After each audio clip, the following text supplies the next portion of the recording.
Apa yang engkau pilih hari ini akan menentukan masa depanmu.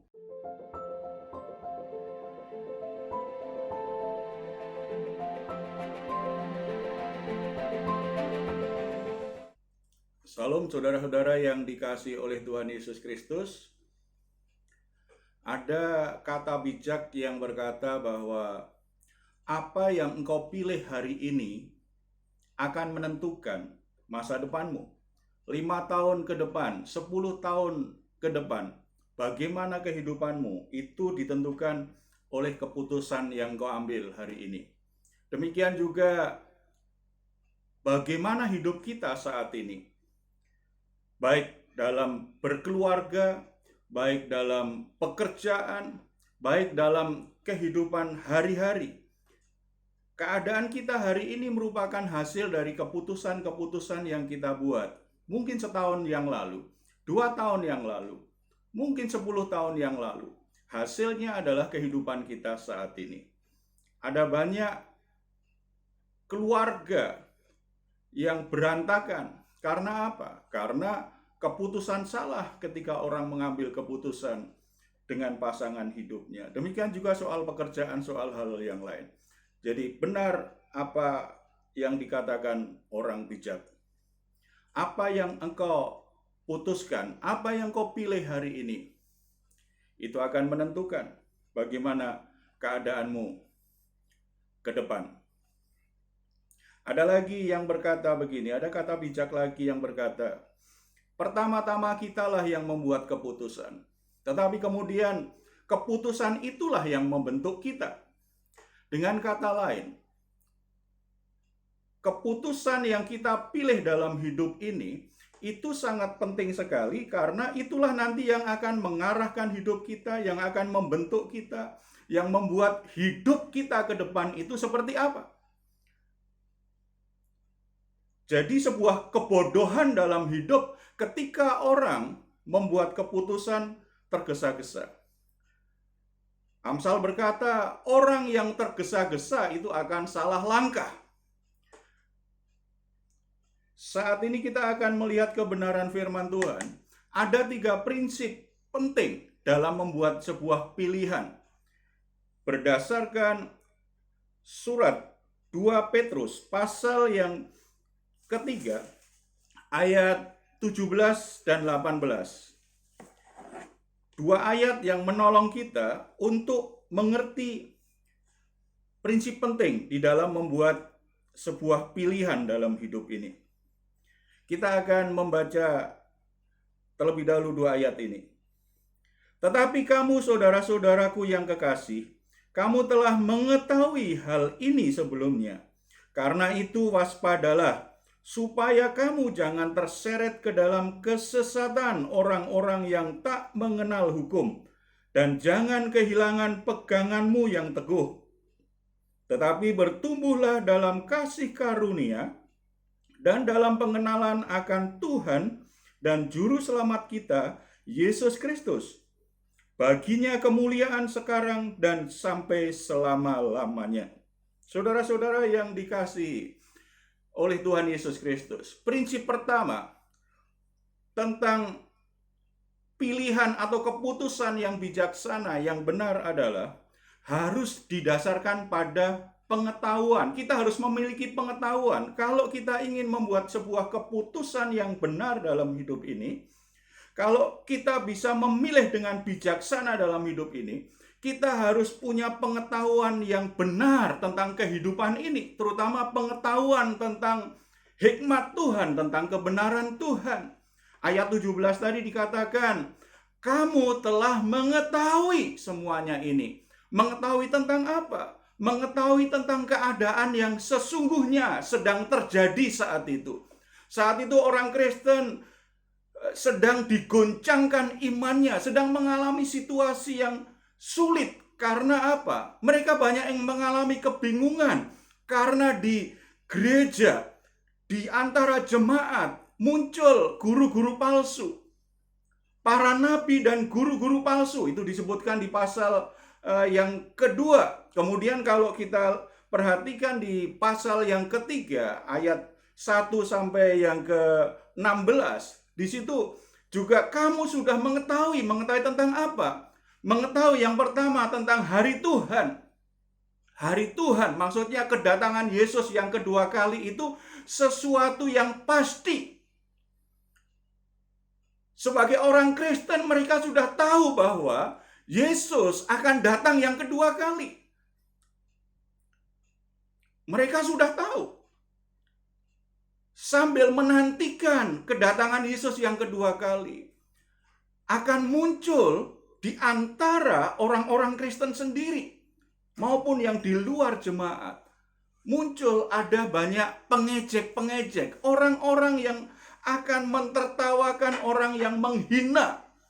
Saudara-saudara, Rasul Petrus sudah mengingatkan mereka, memberitahu mereka, sebagai orang Kristen, kamu akan menghadapi tekanan dari orang-orang yang akan mengejek kamu karena kamu setia kepada Tuhan Yesus. Karena kamu percaya bahwa Yesus akan datang yang kedua kali. Mereka akan mentertawakan engkau. Mereka akan menghina engkau. Mereka sudah punya pengetahuan seperti itu. Lalu di antara kalian akan muncul nabi-nabi dan guru-guru palsu. Saudara, nabi itu seseorang yang menyampaikan firman Tuhan. Itu nabi. Nabi itu penyambung lidahnya Tuhan. Menyampaikan kebenaran firman Tuhan harusnya. Tetapi akan muncul nabi-nabi palsu mengatasnamakan Tuhan, tetapi yang disampaikan sebenarnya bukan kebenaran firman Tuhan. Itu tidak sungguh-sungguh berasal dari Tuhan, tetapi itu kemauannya sendiri. Itu adalah cara-cara licik yang dia pakai untuk mempengaruhi orang supaya orang tunduk dan mau taat sama dia. Akan muncul juga guru-guru palsu di antara jemaat. Kelihatannya mengajarkan firman Tuhan, padahal sebenarnya ajarannya adalah ajaran yang palsu. Saudara-saudara, pengetahuan akan keadaan dunia ini, pengetahuan akan perkara-perkara rohani yang sedang terjadi, pengetahuan akan kebenaran sejati, itu harus kita miliki supaya kita bisa ambil keputusan pilihan bijaksana dalam hidup ini. Kalau kita tidak punya pengetahuan, maka keputusan dan pilihan kita biasanya adalah keputusan-keputusan yang gegabah, keputusan-keputusan yang asal, keputusan-keputusan yang tidak bisa dipertanggungjawabkan di hadapan Tuhan, bahkan mungkin membawa kita kepada kesesatan karena kita tidak punya pengetahuan. Makanya sebagai orang Kristen berulang-ulang saya dorong saudara-saudara jemaat Tuhan yang dikasihi Tuhan, baca Alkitabmu dengan baik, baca dan mengerti. Jangan hanya membaca. Target selesai baca Alkitab setahun atau 2 tahun itu baik, tetapi menjadi tidak baik kalau saudara hanya menjadikan target membaca itu tujuan. Tidak. Kita harus mengerti kebenaran firman Tuhan yang kita baca. Kalau kita tidak punya pengetahuan firman Tuhan yang baik dengan baik, maka kita akan mudah mengambil keputusan yang salah. Kita akan mudah membuat pilihan yang salah. Akibatnya kita sadar atau tidak, keputusan kita, pilihan kita itu membuat kita justru jauh dari berkat Tuhan, jauh dari jalan-jalan Tuhan. Kita harus punya pengetahuan. Bagi anak-anak muda sebelum mengambil keputusan tentang pilihan karirmu, pilihan pekerjaanmu, perlu menggumuli dulu dalam Tuhan. Apa yang dikatakan Tuhan tentang pekerjaan? Apa yang dikatakan Tuhan tentang sebuah pilihan dalam pekerjaan? Kita mesti gumulin dulu. Kita mesti mengerti pimpinan Tuhan dalam hal itu. Kita mesti punya pengetahuan. Sebelum saudara buat keputusan penting dalam hidupmu, tidak hanya soal pekerjaan, mungkin yang belum menikah, tentang pasangan hidup. Jangan gegabah buat keputusan tentang pasangan hidup. Saya sudah ketemu begitu banyak orang yang menderita dalam pernikahannya. Orang yang susah hati dalam pernikahannya. Kesalahan pertama dia buat karena ketika dia memutuskan untuk memilih seseorang jadi pasangan hidupnya dalam sebuah pernikahan. Keputusan yang salah di awal itu ke depannya ternyata membuat mereka menderita. Harus sungguh-sungguh kita punya pengetahuan yang benar tentang apa yang akan kita pilih. Jangan memilih ketika kita tidak punya pengetahuan yang benar. Demikian juga, saudara-saudara, jangan segan-segan untuk, kalau saudara sudah berdoa, saudara sudah baca Alkitab, coba selidiki apa yang dikatakan firman Tuhan tentang hal itu, tentang sesuatu yang akan kita putuskan, sesuatu yang akan kita pilih. Jangan segan-segan untuk konsultasi kepada para pemimpin rohani, kepada hamba-hamba Tuhan yang mengerti Alkitab dengan baik. Karena itu bagian dari kita sedang menguji keputusan yang akan kita ambil itu sesuai dengan kehendak Tuhan atau tidak. Kita harus punya pengetahuan akan kebenaran dan apa yang akan kita putuskan itu sebaik-baiknya. Saudara-saudara, hamba-hamba Tuhan, pendeta, penginjil, pemimpin-pemimpin rohani, kenapa dipilih oleh Tuhan? Salah satu alasannya adalah karena Tuhan ingin memberi bimbingan kepada umatnya. Melalui siapa? Karena Allah adalah roh. Jemaat akan mengalami kesulitan untuk mengerti pimpinan Tuhan dengan baik. Tuhan memilih orang-orang tertentu menjadi pemimpin rohani, menjadi hamba Tuhan. Salah satu tujuannya adalah Tuhan ingin memakai para hamba Tuhan itu supaya jemaat Tuhan mendapatkan tuntunan untuk bisa membuat pilihan dan keputusan yang benar di jalan Tuhan. Kita memang bisa berdoa sendiri, ya. Tetapi saudara-saudara, dalam banyak hal, apalagi keputusan-keputusan penting, jangan gengsi untuk bertanya kepada pemimpin rohanimu, kepada hamba Tuhan, mengkonsultasikan sesuatu yang belum engkau, yang membuat engkau bingung, pilihan-pilihan yang membuat saudara bingung untuk membuat keputusan. Karena Tuhan memakai banyak hamba Tuhan untuk memimpin kita. Jadi orang Kristen itu harus mau dipimpin oleh Tuhan. Dan salah satu cara Tuhan memimpin adalah melalui para hamba Tuhan yang memimpin saudara. Kalau kita justru menghindar dari dipimpin oleh para hamba Tuhan, kita akan mengalami banyak kesulitan dan banyak kesalahan dalam membuat keputusan. Jangan hanya justru lebih banyak sharing dengan sesama yang mungkin sama-sama bingung, sama-sama tidak mengerti kebenaran firman Tuhan dengan baik. Sharinglah, curhatlah, dan minta masukan kepada seseorang yang punya pengetahuan akan kebenaran dengan baik. Yang kedua, jadi yang pertama tadi, prinsip penting dalam membuat keputusan adalah supaya pilihan kita bijaksana, kita harus punya pengetahuan akan kebenaran Tuhan. Yang kedua, kita harus memiliki kewaspadaan. Kalau kita baca ayat 17 yang B, karena itu waspadalah supaya kamu jangan terseret ke dalam kesesatan orang-orang yang tak mengenal hukum, dan jangan kehilangan peganganmu yang teguh.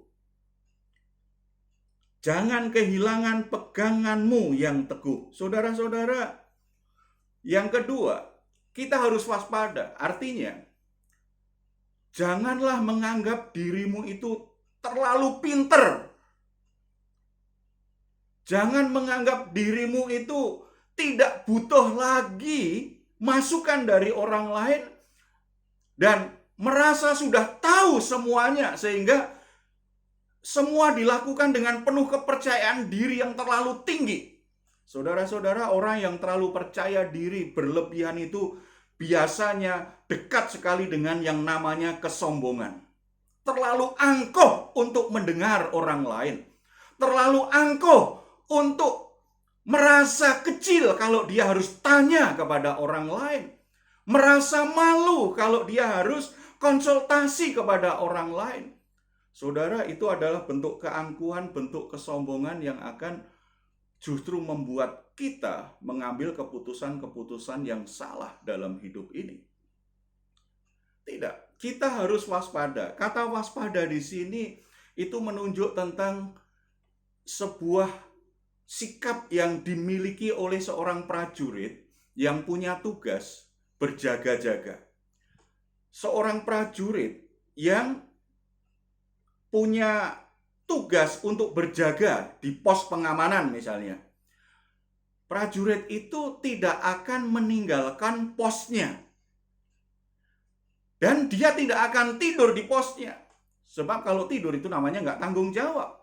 Kalau komandannya menjumpai dia sedang tidur padahal dia sedang tugas berjaga, dia pasti akan kena hukuman keras oleh komandannya. Itu bisa membahayakan apa yang dia jaga. Prajurit akan selalu siaga di tempatnya, penuh kewaspadaan. Setiap ada situasi yang mencurigakan, dia akan cek. Dia akan lihat sekelilingnya. Dia pastikan bahwa area di mana dia dapat tugas untuk berjaga-jaga itu area yang aman. Tidak ada musuh, tidak ada sesuatu yang membahayakan yang dia jaga. Saudara-saudara, kita diperintahkan waspadalah. Berarti kita mesti punya sikap hati-hati, siap siaga seperti seorang prajurit. Terkait dengan yang pertama, punya pengetahuan. Waspada dari sisi apa?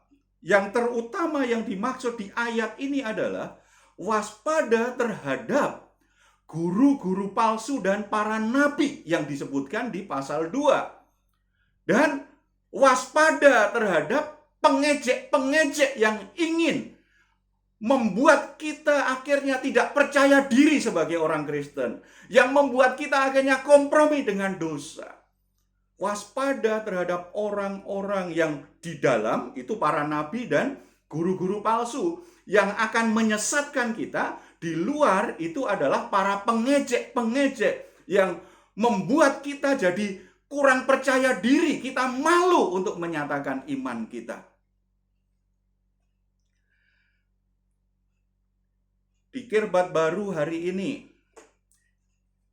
itu pas renungan kita, itu dari 2 Petrus pasal yang kedua, berbicara tentang ciri-ciri guru palsu, nabi dan guru palsu. Ada 3 ciri yang dinyatakan di bagian itu, di pasal 2. Yang pertama, ciri dari nabi dan guru palsu itu akan menjauhkan kita dari Yesus Kristus.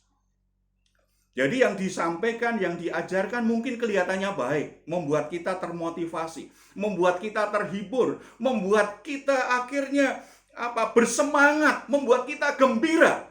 Tetapi itu hal-hal yang membuat kita hanya berpusat dan memuaskan jiwa kita sendiri, tidak membuat kita semakin dekat kepada Yesus Kristus Tuhan kita.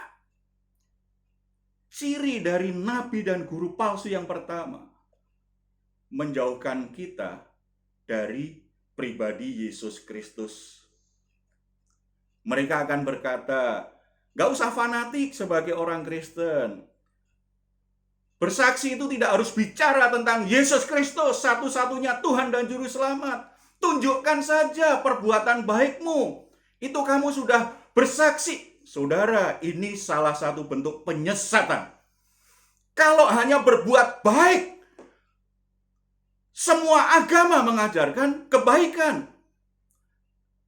Kalau hanya mengajarkan perbuatan baik, maka Yesus Kristus tidak perlu mati di atas kayu salib untuk menebus dosamu.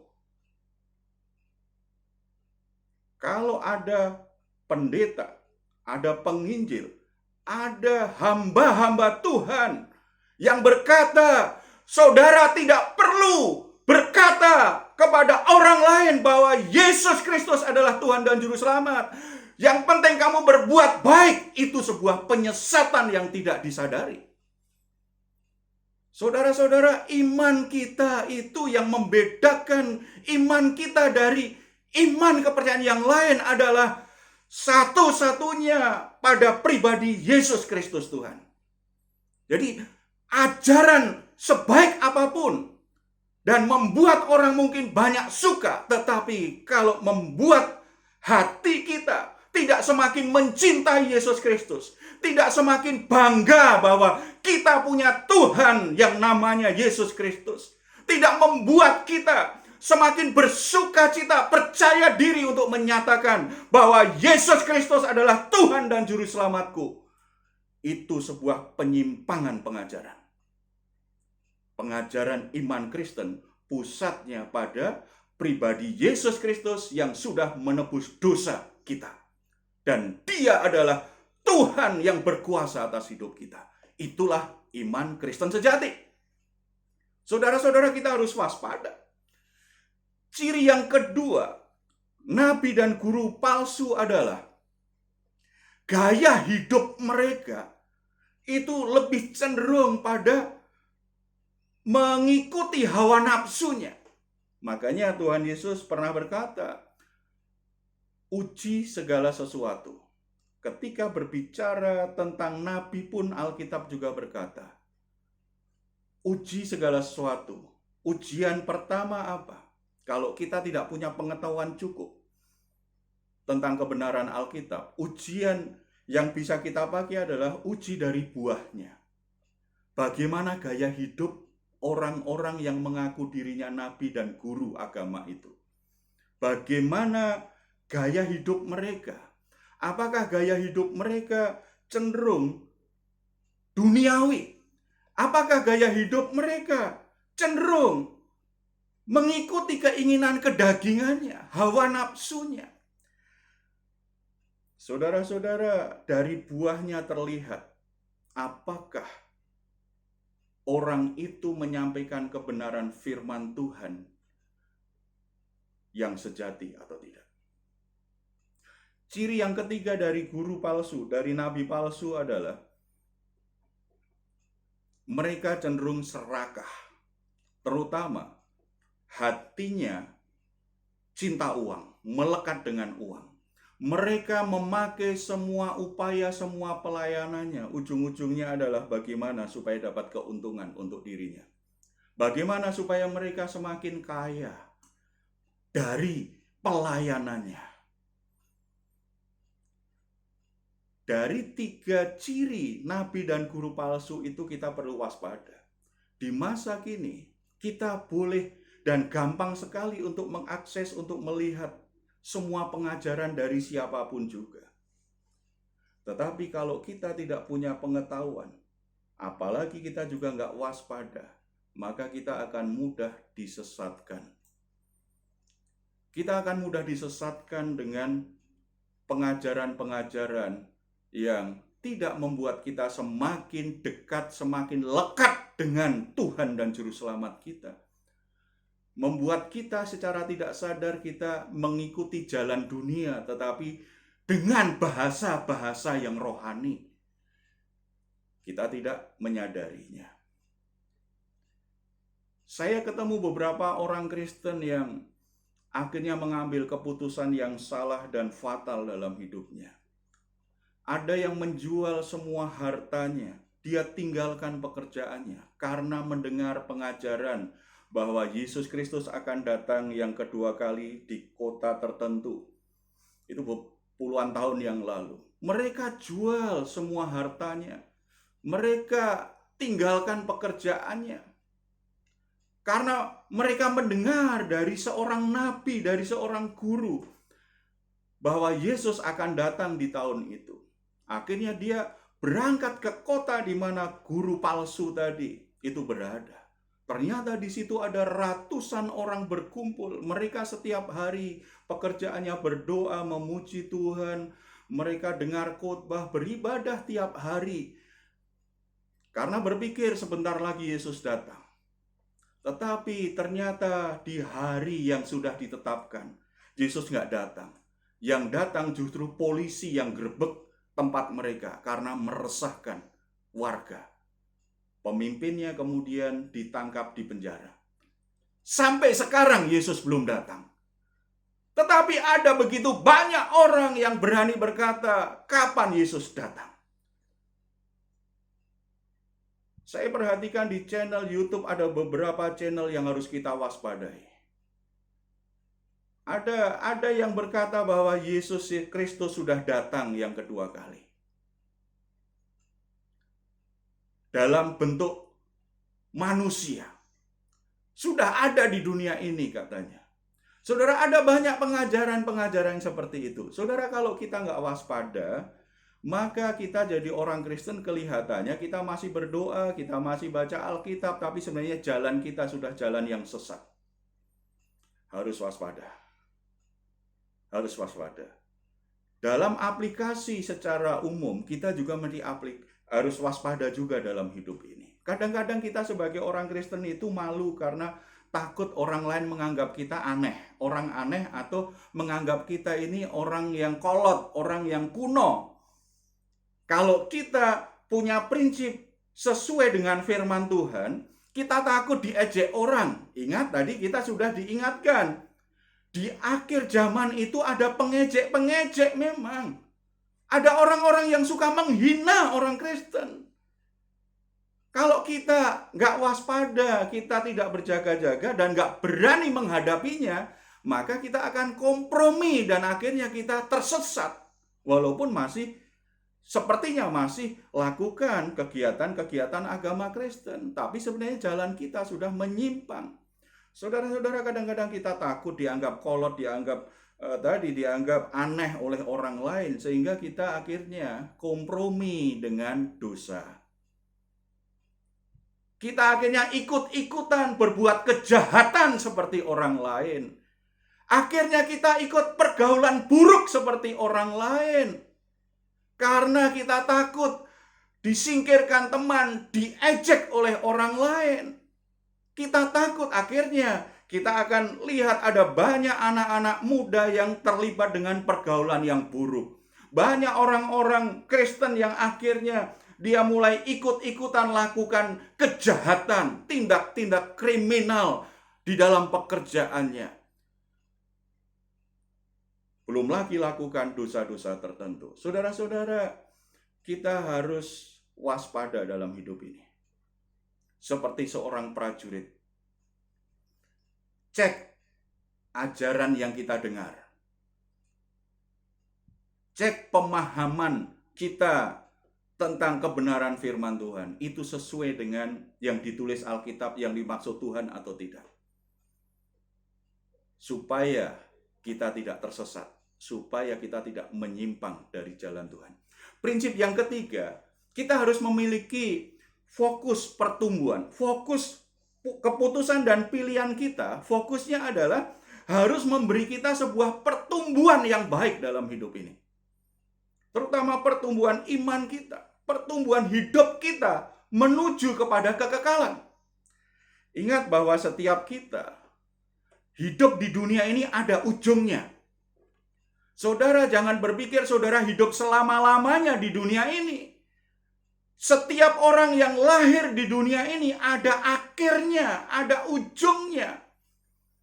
Tetapi kehidupan kekal saudara setelah saudara meninggal, itu tidak ada ujungnya. Itu namanya kekekalan. Hidup kita di dunia ini seharusnya menjadi sebuah persiapan. Menjadi sebuah proses pertumbuhan. Supaya kita siap untuk masuk pada kekekalan kita. Orang kadang-kadang berpikir begini kan.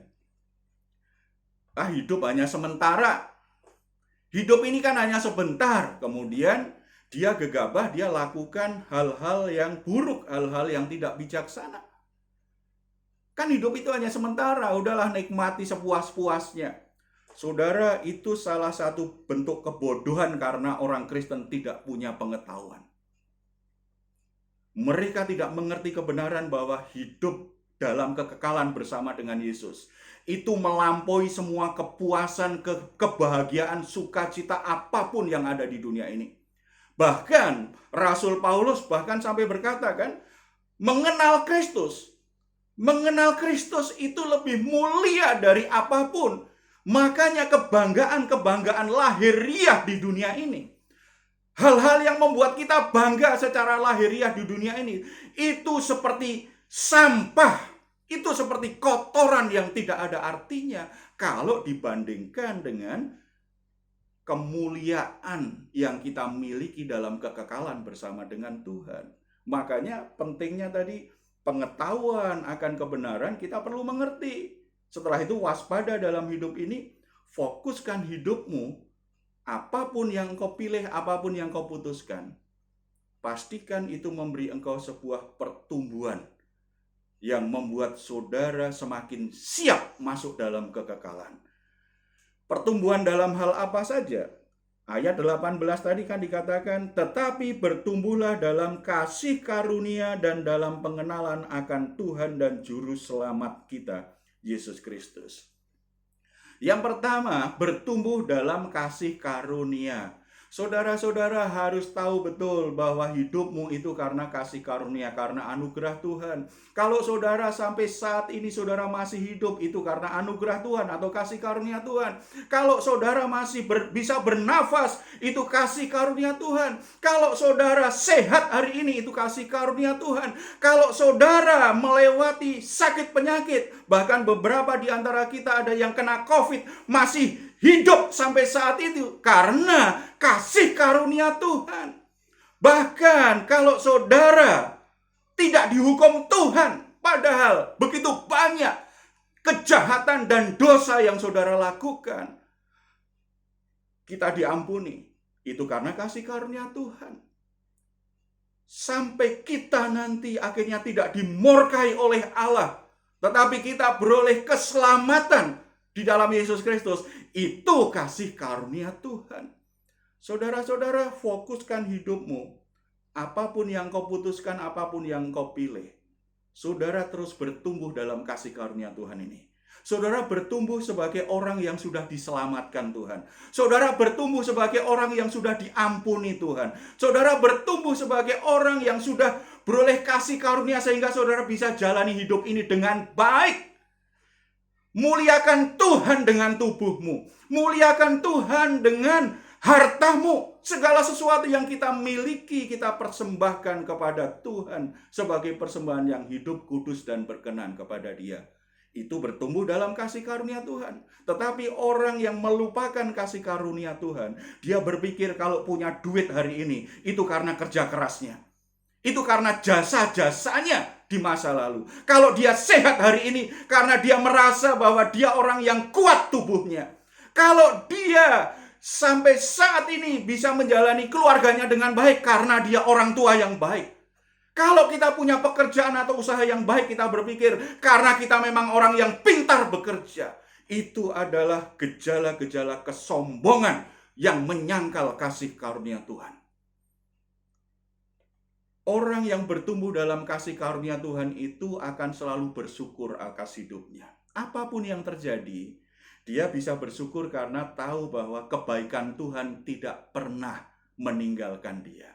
Orang yang bertumbuh dalam kasih karunia Tuhan itu akan bisa memanfaatkan semua berkat yang ada, mengelola dengan baik. Kalau sedikit dia tidak mengeluh, tetap memakai, belajar mencukupkan yang ada. Belajar puas dengan yang ada. Sambil berupaya dapat rezeki lebih banyak lagi. Tetapi kalau diberkati Tuhan, berlimpah-limpah, dia tidak akan lupa diri. Dia akan pakai hartanya untuk memuliakan Tuhan. Semakin dia diberkati Tuhan dengan kekayaan, dia semakin diperkaya dengan kemurahan hati. Itu orang yang bertumbuh dalam kasih karunia Tuhan. Orang yang bertumbuh dalam kasih karunia Tuhan itu tidak akan membiarkan dirinya terus terikat dengan kebiasaan buruk, dengan kejahatan, dengan dosa-dosanya. Sebab bagaimana mungkin dia tahu bahwa Yesus Kristus dalam kasih karunia-Nya sudah menebus dan membebaskan kita dari dosa. Bagaimana mungkin dia masih mengikatkan dirinya dengan dosa itu? Orang yang bertumbuh dalam kasih karunia Tuhan akan bertumbuh dalam pertobatan. Hari demi hari semakin menghasilkan buah pertobatan. Orang yang bertumbuh dalam kasih karunia Tuhan, dia tidak akan membiarkan hatinya dipenuhi dengan kebencian, iri hati, dendam, kemarahan dengan orang lain. Sebagaimana Allah sudah mengampuni dia, maka dia akan membagikan pengampunan Allah itu kepada orang-orang yang menyakiti dia. Itu namanya bertumbuh dalam kasih karunia Allah. Yang kedua, bertumbuh dalam pengenalan kepada Tuhan dan Juru Selamat. Siapa Tuhan dan Juru Selamat kita? Namanya Yesus Kristus. Saudara-saudara, tadi saya sudah bilang, kalau kita malu untuk mengakui bahwa Yesus Kristus itu Tuhan dan Juru Selamat kita, dua kemungkinannya. Kemungkinan pertama, kita sebenarnya tidak sungguh-sungguh percaya bahwa kita tidak sungguh-sungguh punya iman kepada Yesus Kristus. Tidak sungguh-sungguh punya iman bisa jadi karena tidak punya pengetahuan, kan? Belum punya pengetahuan. Kemungkinan yang kedua, kita sudah percaya, tetapi pengetahuan kita tidak bertumbuh. Kita tidak semakin mengenal Dia. Semakin kita kenal Yesus Kristus, maka pengenalan kita akan pribadi Yesus itu pasti mengarah pada dua sisi. Dia adalah Juru Selamat yang memberi kasih karunia kepadaku, yang menyelamatkan aku dari murka Allah, yang mengampuni dosa-dosaku, yang mengangkat aku dari lembah dosa, yang mengangkat aku dari kesia-siaan hidup ini, yang membuat hidupku menjadi berarti. Tetapi dia juga Tuhan yang berkuasa atas hidupku. Dia Tuhan yang berkuasa atas segala sesuatu di dunia ini. Semakin kita mengenal Kristus, kita semakin mengerti bahwa Dia sungguh-sungguh Juru Selamat dan Tuhan. Semakin kita kenal, kita ngomongin, kita bersaksi tentang Yesus itu semakin ringan. Karena kita semakin kenal Dia.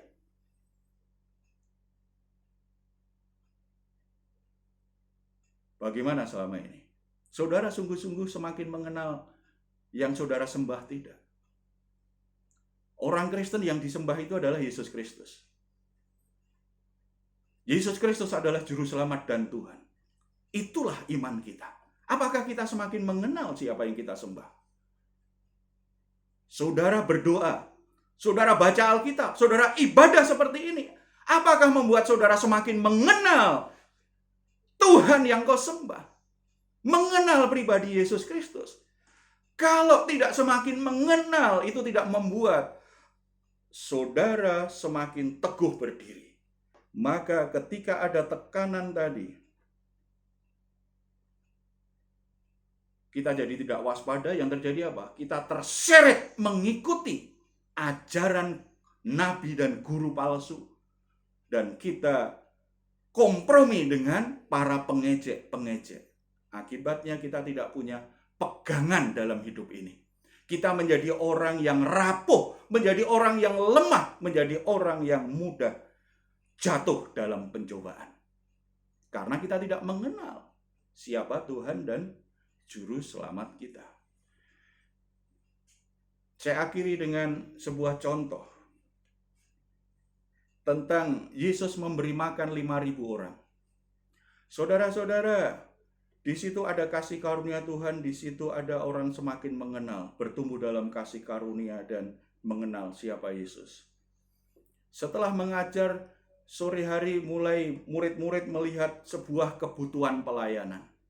Dia lihat orang-orang yang mendengar Yesus mengajar itu kan senang, sabar sekali mendengar pengajaran Yesus. Dari pagi sampai sore mereka tidak mau berhenti mendengar Yesus mengajar. Ini orang-orang yang benar-benar haus akan firman Tuhan. Tetapi sudah sore hari murid-murid lihat sebuah kebutuhan. Mereka kan lapar, mereka kan lelah. Lalu mereka dengan akalnya, mereka peduli dengan orang-orang yang ada saat itu, orang-orang yang dilayani, mereka peduli. Tetapi mereka hanya menggunakan akalnya. Pengetahuan yang mereka miliki di akalnya, bukan pengetahuan yang dari hikmat Tuhan. Mereka datang kepada Yesus dan berkata, "Guru, sudah sore hari. Mereka semua ini kan sudah sore, mereka lapar, mereka lelah. Mereka butuh makan.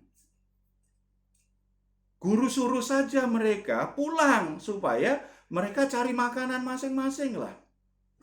Saudara, itu kan pengetahuan manusia. Itu kepedulian loh. Yang seperti ini aja banyak orang Kristen nggak peduli itu tentang kebutuhan orang lain. Murid-murid itu peduli, tetapi kepedulian yang lahir dari pengetahuan manusiawinya, bukan dari hikmat dan kebenaran Tuhan, bukan dari hatinya Tuhan. Yesus kemudian menjawabnya seperti apa? Kalian yang harus memberi mereka makan. Mereka mulai hitung-hitung. Hitung-hitungannya sesuai dengan kemampuan mereka. Mereka kemudian berkata, "Dana kita nggak cukup, Guru. Sebab banyak sekali yang harus kita beri makan ini. Duit kita nggak cukup, Tuhan." Apakah itu bohong? Tidak. Mereka benar berkata-kata. Kemampuan mereka tidak cukup. Ini bicara kewaspadaan nih. Kadang-kadang orang hanya berpikir bahwa semua situasi itu bisa dikendalikan hanya sesuai dengan kemampuan dia. Padahal kalau ikut Tuhan itu perkara ajaib itu menyertai. Kemudian Yesus berkata, "Kalau begitu, ada berapa makanan yang ada padamu?" Mereka nggak punya. Tetapi mereka kemudian tanya. Ternyata ada yang bawa makanan. Ada anak kecil yang bawa bekal sehari. 5 roti 2 ikan itu bekal anak-anak sehari perjalanan. Ya udah, serahkan kepadaku. Yesus bertindak sesuai dengan kebenaran ilahinya. Murid-murid bertindak sesuai dengan pengetahuan manusiawinya. Yang muncul kemudian perasaan tidak berdaya dan menyerah dengan keadaan. Tetapi Yesus bergerak dalam pengetahuan ilahinya. Dia minta makanan itu, kemudian dia bersyukur. Berarti kan dia mulai bergerak dalam kasih karunia-Nya. Ada 5.000 laki-laki. Ada ribuan lagi perempuan dan anak-anak. Mungkin 10.000 lebih. Hanya 5 roti dan 2 ikan. Yesus masih bisa bersyukur. Itu namanya bertumbuh dalam kasih karunia. Yesus percaya bahwa yang kecil ini kalau diberkati oleh Tuhan bisa menjadi sesuatu yang berkelimpahan menjadi besar. Yesus memberkati roti dan ikan itu. Kasih karunia Tuhan mulai bergerak. Kemudian dia panggil 12 muridnya. Dia potong-potong roti dan ikan menjadi 12. Dia kasih murid-muridnya. Ini untuk kamu, ini untuk kamu, ini untuk kamu. Tetapi bukan untuk dirimu sendiri. Bagikan, suruh mereka berkelompok-berkelompok. Kemudian kalian bagikan apa yang ada di tanganmu kepada kelompok itu. Saudara-saudara, murid-murid sedang diajar bahwa mereka perlu bertindak dengan sebuah keyakinan. Yesus bukan hanya juru selamat, tetapi Tuhan. Tuhan itu artinya maha kuasa, berkuasa. Dia sanggup melakukan, bisa sanggup mengadakan dari yang tidak ada. Apalagi dari yang ada, walaupun sekecil apapun. Ketika mereka bertindak dengan iman, maka perbuatan mereka diberkati Tuhan menghasilkan perkara yang ajaib. Dan itu yang terjadi. Ketika murid-murid mulai membagikan potongan ikan, potongan roti yang begitu kecil di tangan mereka, mereka bagikan kepada kelompok-kelompok orang itu, mujizat terjadi. 5.000 laki-laki semuanya bisa makan, bahkan sisa. Murid-murid akhirnya pulang membawa makanan. Saudara-saudara, itu artinya bertumbuh dalam kasih karunia dan pengenalan akan Yesus. Murid-murid mulai belajar. Ternyata ada kasih karunia, dan karena Yesus itu Tuhan, Dia sanggup melakukan segala perkara melampaui kemampuanku, melampaui kesanggupanku. Saudara-saudara, kerinduan saya, saudara-saudara, hari demi hari semakin bertumbuh dalam kasih karunia dan kebenaran Tuhan. Apa kondisi hidupmu saat ini? Situasi apapun yang sedang terjadi hari ini, tapi mari kita semua terus miliki, bertumbuh dalam pengetahuan akan hikmat Tuhan, akan kebenaran Tuhan. Yang kedua, waspada dalam hidup ini. Jangan gegabah buat putusan, buat pilihan. Dan ketika buat putusan, buat pilihan, selalu pastikan itu membuat saudara semakin bertumbuh dalam kasih karunia dan dalam pengenalan kepada Yesus Kristus sebagai Tuhan dan Juru Selamat kita. Amin.